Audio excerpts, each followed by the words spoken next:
Buenos días para ustedes. Aquí en Buenos Aires ya es la tarde.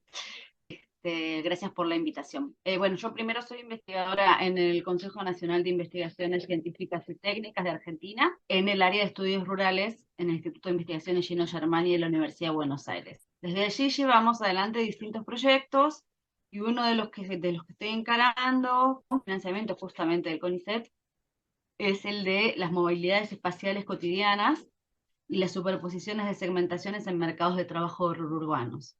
Un poco buscando eh, si hay condicionantes diferenciales para incorporarse al mercado laboral en las producciones en fresco de exportación que yo trabajo, o cuando son para el mercado interno, ¿no?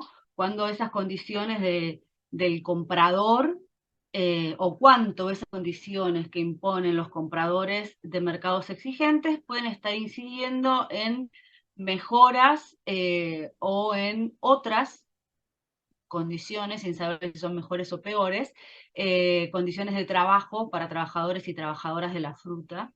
Particularmente yo trabajo además en la zona de la región patagónica, en el sur de la Argentina, y en un valle en particular, que es un valle irrigado, que es el valle inferior del río Chubut, donde se destaca sobre todo la producción de cerezas para exportación.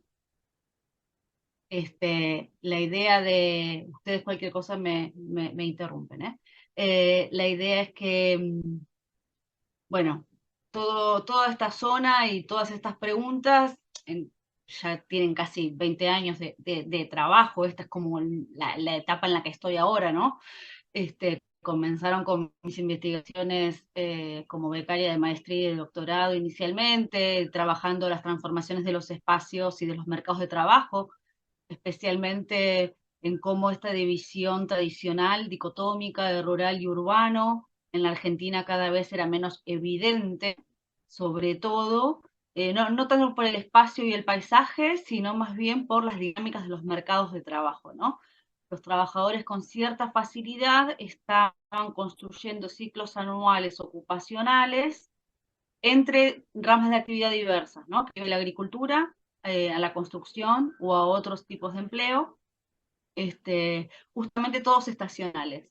Entonces, de ahí se retoma una vieja discusión sobre lo rural, lo urbano, etcétera, pero yo lo traslado más a las posiciones en el mercado de trabajo, en la oferta y demanda de mano de obra estacional, y cómo eso además es posibilitado por movilizarse por el espacio, las formas en las que uno puede cotidianamente transferirse del espacio rural o de espacio urbano tradicional, sin perder las categorías originales de vista para poder construir nuevas, cómo uno se puede movilizar de un espacio al otro a partir de estas demandas estacionales de trabajo. Así que hubo todo un estudio toda una etapa de estudio sobre la dimensión de la movilidad espacial, las formas de la movilidad, las formas de transportarse, los periodos, si eran diarios, si eran por periodos más conocidos como las migraciones estacionales, ¿no? O migraciones golondrinas. Eh, Hubo como distintas formas hasta que, bueno, sobre todo en estas zonas y en otras de Argentina también empezamos a ver que la población dejaba de movilizarse por grandes periodos, salvo algunas actividades en particular, como la esquila de lana, que necesita que el trabajador se traslade de finca en finca durante unos cuantos meses al año. Pero empezamos a notar que la población que antes se movía de una provincia a otra, de un cultivo a otro, estaba más bien asentada en otra dimensión que aparece nuevamente, que es las políticas de vivienda, ¿no? Empiezan a aparecer viviendas o formas de arraigarse en regiones donde no había tanta posibilidad de acceder a un espacio residencial, y esa familia que se asienta empieza a generar otro circuito de trabajo. Empiezan por ahí a moverse de provincia a provincia algún miembro y no toda la familia, con lo cual empiezan a construirse familias que no son ni estrictamente agrarias en su conformación profesional y de oficio, ni estrictamente de otra rama de actividad. Incluso algunos trabajan en alguna industria, otros en la cosecha de alguna fruta, y otros en la fase industrial, porque esto también es importante, ¿no? La construcción de la cadena de valor de la fruta o de otros productos agrícolas, pero sobre todo fuera de la región pampeana, también quiero dejar en claro, ¿no? Fuera de la zona sojera de la Argentina, por decirlo mal y pronto, para que identifiquen, estamos hablando del resto del país. En estas zonas también se empiezan a integrar verticalmente las producciones, como muchas regiones y como muchos países, y en la fase industrial de clasificación, de preparado de la fruta para la exportación a mercados exigentes, se incorpora sobre todo a la mujer y a las personas jóvenes, por calificaciones tácitas, ¿no? Vinculadas a ciertos preconceptos en torno a la baja conflictividad de la mujer, el ser pacientes, el ser prolijas. Esto ya lo estudiaron otras colegas también bastante tiempo, pero a eso se suma también la agilidad de la juventud como un valor a tener en cuenta. Entonces, estos espacios empiezan a insertarse, los empaques de la fruta, por ejemplo, donde están las cámaras, los tratamientos, donde se la lava, etcétera, ya no están en la finca, sino que se acercan a los núcleos urbanizados, ¿sí? Se instalan en intersticios entre las grandes o las medianas ciudades y las fincas donde se cosecha. Otros factores que hacen posible eso es el desarrollo de la infraestructura, caminos asfaltados, transporte público, y además el hecho de instalarse en esas zonas hace que tengan mano de obra disponible velozmente, muy cerca, ¿sí? Sin tener que ocuparse tampoco de la residencia, ni de la comida, ni de las cuestiones vinculadas a la estadía del trabajador temporal, típica de la agricultura estacional. Entonces, tenés un mercado de trabajo disponible, muy cercano, que se puede movilizar a diario y que puede soportar, además por la cercanía, largos periodos largos turnos de trabajo diarios, ¿sí? Estos empaques trabajan hasta que toda la fruta cosechada del día esté totalmente tratada y refrigerada, con lo cual pueden llegar a estar funcionando a las 24 horas, con lo cual hay turnos nocturnos, hay turnos de 12 horas, a veces de 6, a veces de 8, depende de los acuerdos a los que lleguen con los empleadores, ¿no? Bueno, a mí todo esto me parece como importante de mirar, porque al transformarse las formas de cultivar, al transformarse las formas de comercializar, y al estar el mundo cada vez más integrado, de manera tal que hasta a veces se pierden de vista las fronteras, eso afecta en lo local, tiene un impacto local y transforma los espacios locales. ¿Cómo los transforma? Y los transforma incorporando por ahí actores que no eran típicamente incorporados a la actividad agrícola, perdón, es mi perro, a la actividad agrícola, fundamentalmente de las personas jóvenes, algunos adolescentes. Era por ahí frecuente ver niños, niñas en estructuras más campesinas o de pequeños chacareros, porque es parte de la socialización. Pero bueno, en estos espacios de exportación a mercados exigentes se empiezan a ver ciertas reglas que van de alguna forma docilizando la fuerza de trabajo en otro sentido, ¿no? En función de la productividad para ser aceptado el producto en el mercado de destino. Eso puede llegar a tener, que es lo que estoy tratando es en la etapa en la que estoy, es si esas exigencias del mercado externo están influyendo y cómo en la construcción de esa mano de obra y en qué características tienen, ¿no? Si son mujeres, si son adolescentes, si son jóvenes, porque en la Argentina el adolescente puede trabajar en algunos espacios, hay trabajo adolescente permitido y protegido, si es un trabajo registrado, si no, digo, el trabajo no registrado es el más alto. eh, no tengo valores, lo voy a decir así de poco sociológico, más alto, porque justamente al no estar registrado, eh, y que los registros son poco confiables, tampoco podemos decir un número. Pero lo cierto es que se están incorporando con mayor asiduidad, al menos lo que se ve en campo, en distintas regiones de la Argentina, fuera de la zona pampeana, con mayor asiduidad sujetos y sujetas que habitualmente no estaban en la planta nominal, ¿sí? O sea, en la planta salarial. Argentina no es una sociedad fuertemente campesina, ¿sí? El norte de la Argentina tiene mucho campesinado, es cierto, históricamente lo ha tenido, pero el resto del país no tanta presencia campesina. Es al revés, es una sociedad de salario, de mercado de trabajo y extremadamente capitalista desde el inicio. Esto ya marca un montón de diferencias con otros espacios productivos del continente. Y bueno, ver de qué modo entonces se están condicionando lo que yo llamo, o que muchos otros llaman también, las segmentaciones del mercado de trabajo cuando se superponen, ¿no? Cuando se es mujer, se es joven, se vive en una zona urbana, y si se tiene hijos o si no se los tiene, bueno, de qué forma eso incide en poder estar incorporado o no al mercado de trabajo, de acuerdo además a las condiciones impuestas por el mercado externo, que lo que hace es, cuando es un mercado altamente exigente, es tener un código de buenas prácticas agrícolas extremadamente exigente y la trazabilidad es completa, ¿no? Desde la planta hasta la góndola, eh, el producto en góndola, en el supermercado, en el mercado en donde sea. Incluso en las plataformas de Amazon para la distribución por las compras online. Que puede ser muy distinto a lo que ocurre cuando el producto no sale del país o va a mercados poco exigentes, ¿no?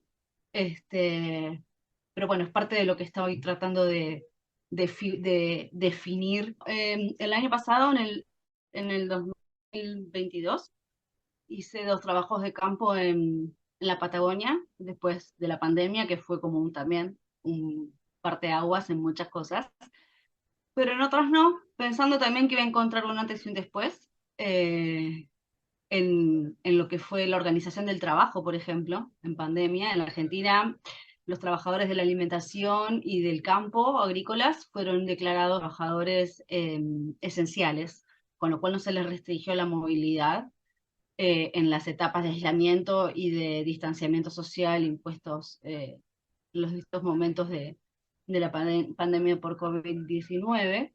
Y sin embargo, una de las cosas que me impactó es que las mujeres que entrevisté, eh, especialmente en diciembre de este año, que es acá el verano es entre diciembre y marzo, en el hemisferio sur, y es cuando suceden las cosechas. Entonces estaba en medio de la cosecha de la cereza y hablaba con mujeres del empaque o que habían sido empacadoras y este año habían decidido no ir, etcétera, y nos decían que no había habido absolutamente ninguna diferencia en nada, por ejemplo, ¿no? Ningún cuidado, eh, ni siquiera la exigencia del barbijo, que era algo que ya tenían, porque el tratamiento de la fruta para exportación al mercado exigente es casi de quirófano, ¿no?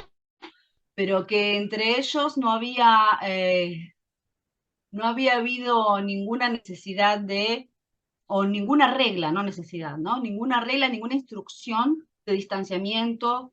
De hecho, había habido varios casos de COVID-19 de gente que había dado positivo durante el verano, que igual no, en la Argentina al menos, bueno, en casi todos lados, pero en la Argentina se permitió mucha más movilidad porque, bueno, bajan las enfermedades respiratorias, entonces se podía movilizar un poco más.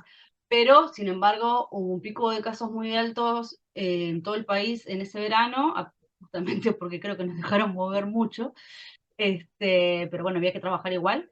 Y, y las mujeres como si nada, ¿no? O sea, nos decían, no, bueno, había un caso de COVID, había un caso de COVID.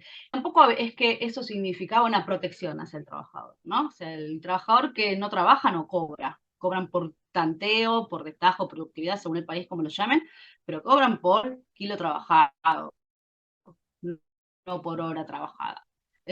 Así que, y aunque legalmente tienen un mínimo, un salario mínimo garantizado, al no estar siempre registradas o no de la manera que corresponde o no por la cantidad de horas que corresponde, también lo que hace es que ese mínimo a veces no se cumpla o no suceda, o sea condicionado igual a la productividad por fuera de la ley.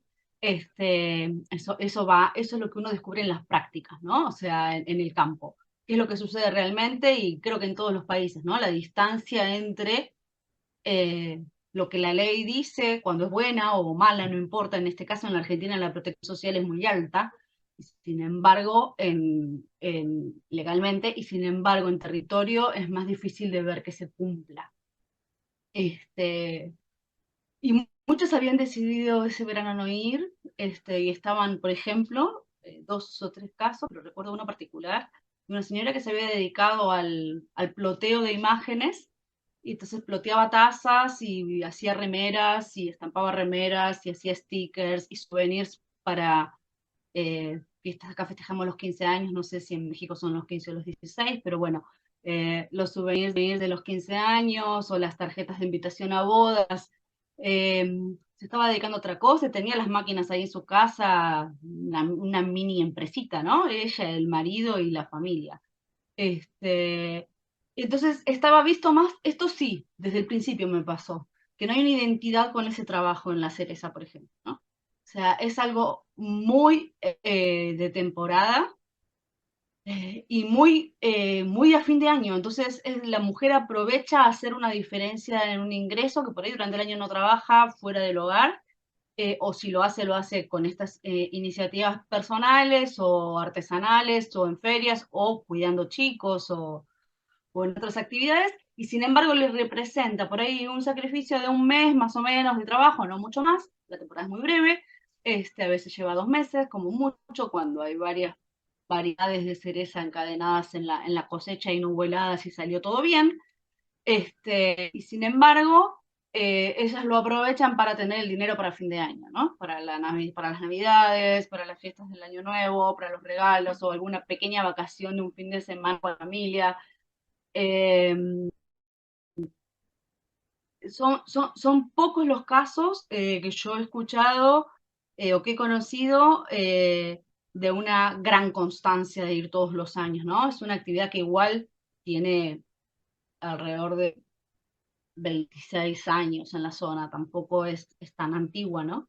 Pero sin embargo, ya hay mujeres que están desde el principio y siguen yendo porque les conviene, y después hay una gran rotación, y sobre todo entre las jóvenes, porque es de un alto cansancio, ¿no? Que están muchas horas de pie, con los pies mojados, en zonas frías, eh, dejar a los niños y niñas muchas veces, ahí sí que no se los puede llevar, ni hay espacios de cuidado, entonces, es un problema. Pero sí, esos datos curiosos, sí. Encontrar que hacen otras cosas. Bueno, este verano también era el Mundial, la Argentina de fútbol, y a la Argentina le estaba yendo muy bien, que le terminó yendo muy bien. Y sí, los productores los dejaron parar en la cosecha cuando había partido. Eso sí fue novedosísimo, porque la fruta pide, hay que sacarla, hay que sacarla. Pues no, había televisores en los galpones, la gente se juntaba a ver el partido, después seguían trabajando. Eh, eso no lo frenaron por nada. También hay muchos teléfonos celular móvil ahora en la cosecha, muchos parlantes por Bluetooth, se escucha mucha más música entre los cosecheros.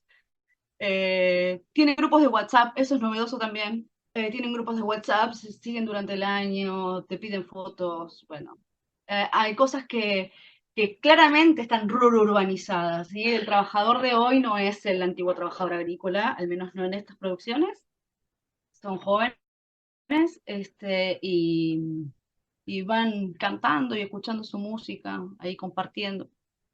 Sí, esas son anécdotas de este verano. Sí, algunos nos han pedido fotos para que les saquemos trabajando y mandárselas al WhatsApp.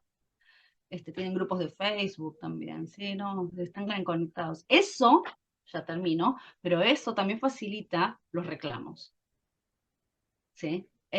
Porque ya no están tan aislados. Entonces ya se pasan el dato de quién está pagando qué o qué comida hay, si se las cobran, si no se las cobran, si es comible, si no es comible, porque comible en términos de que si está preparada sabrosamente o si la consideran una porquería. Se han organizado incluso para hacer pedidos al pueblo cuando están en finca. Entonces hacen pedidos a algún abasto, algún almacén, algún kiosco, como decimos acá, y piden cigarrillos o gaseosas, golosinas, o incluso algún sándwich si no les gusta la comida que hay, y entre dos o tres juntan la plata para el transporte, ¿no? Para el delivery, porque por ahí no hay riders como en las ciudades, no hay servicios como Globo, Rappi, etcétera, pero sí hay remises o conductores que llevan pedidos, entonces llaman a un remis del pueblo, que es como un taxi, y le hacen el encargo y juntan el dinero entre todos y llega a la chacra para los que están en chacra, ¿no? Cosechando lo que querían o a veces hasta una pizza se han pedido para ver el partido. Así que bueno, no sé cómo habrá sido la final, porque no estuve para la final en la cosecha, pero seguramente lo disfrutaron y eso también fue un dato curioso, que lo pudieron disfrutar, porque en general es un trabajo bastante ingrato, ¿no? Muchas horas de sol y no se disfruta mucho.